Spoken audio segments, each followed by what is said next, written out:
Trump says there is a deal. Iran says there are no talks. The U.S. intelligence community's own deputy director contradicted the president.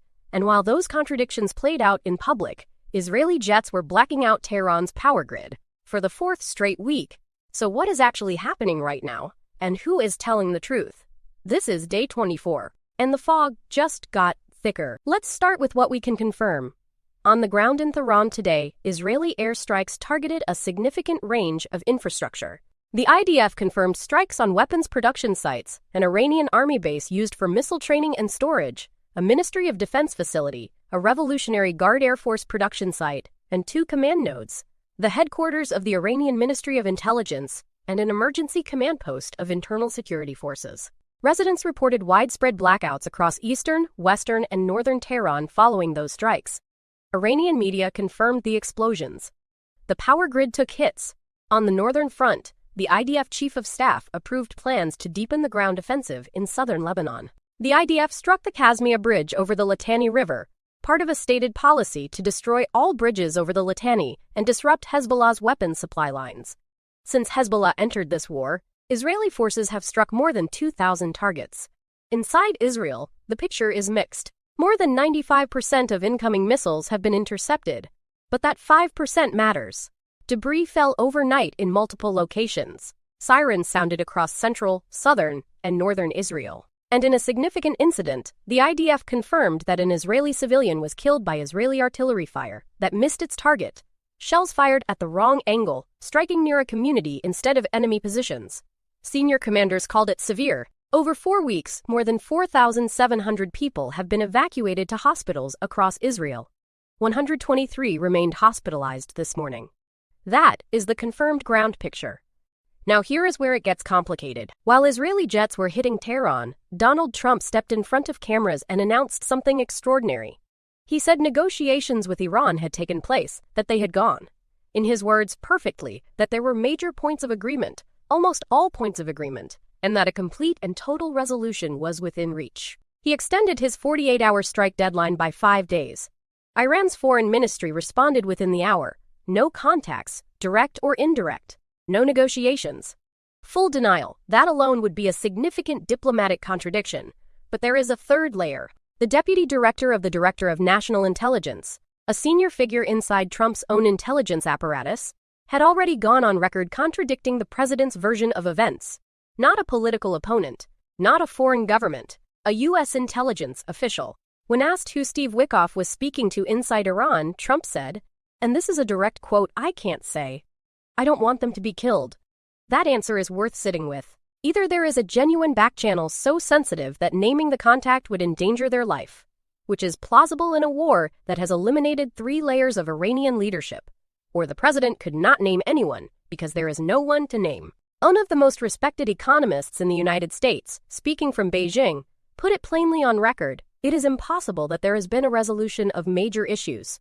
He called the statements a possible break from reality, and said the situation raised serious questions about the president's mental soundness. But here is what nobody is explaining. What Iran was doing at exactly the same time Trump was claiming victory. While Trump described a near-complete deal, Iran's military was making very different statements. Iranian forces claim they have entered the 75th wave of what they call Operation Promised Truth 4. At the center of this phase, according to Iranian statements, and these are unconfirmed claims, is a strike on the Prince Sultan Air Base in Saudi Arabia. This is not a peripheral installation. It is one of the most significant nodes of U.S. air power in the region, hosting advanced aircraft, airborne warning systems, and the command architecture linking American operations across multiple theaters. Separately, Iran's army claims it launched drone attacks on Israel's aviation industry complex, facilities that sit at the core of Israel's drone and missile production capability. These claims have not been independently verified, but their strategic purpose is clear whether or not they are operationally accurate. Iran is signaling a willingness to strike us, linked infrastructure beyond Israeli territory. That is a geographic escalation in the messaging, regardless of what happened on the ground. And then came the most psychologically targeted message of all, directed not at generals, but at the American public, warning of hidden casualties and suppressed statistics inside the U.S. military. Trump's 5-day extension resets the clock to Friday, The question is, what changes in 5 days that did not change in 24 hours? Iran's stated conditions for any agreement are significant. U.S. withdrawal from military bases in the Gulf. Unilateral cessation of hostilities. Reparations. These are not negotiating positions designed to be split down the middle. They are structural demands that would require a fundamental reorientation of U.S. strategic posture in the region. Meanwhile, Israel has no ceasefire obligation in this framework. The IDF is deepening its Lebanon offensive.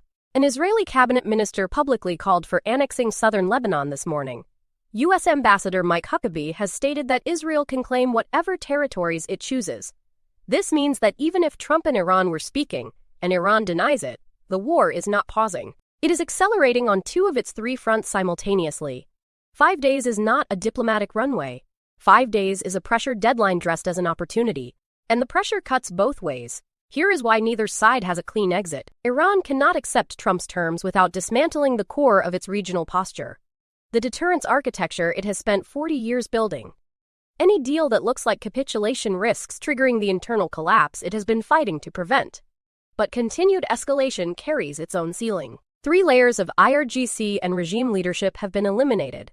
The power grid in the capital is taking strikes. The economic infrastructure, refineries, pipelines, oil fields, is sustaining physical damage that will take years to repair. This is not a war Iran can outlast indefinitely. For the United States, the calculation is different but equally constrained. Markets in Asia collapsed today. Energy prices surged. The physical destruction of regional oil and gas infrastructure is not a sanctions problem. It is a supply crisis. Refineries that take years to build cannot be restored by a tweet or a deadline, and Congress has not declared war. The constitutional structure for this conflict does not exist. The war is being run by a small group of individuals without systematic deliberation, without intelligence review, and without public accountability. The question at the center of this conflict is no longer whether a deal exists. It is whether the decision-making architecture that would produce a real deal still functions. When a president's own intelligence officials contradict him publicly.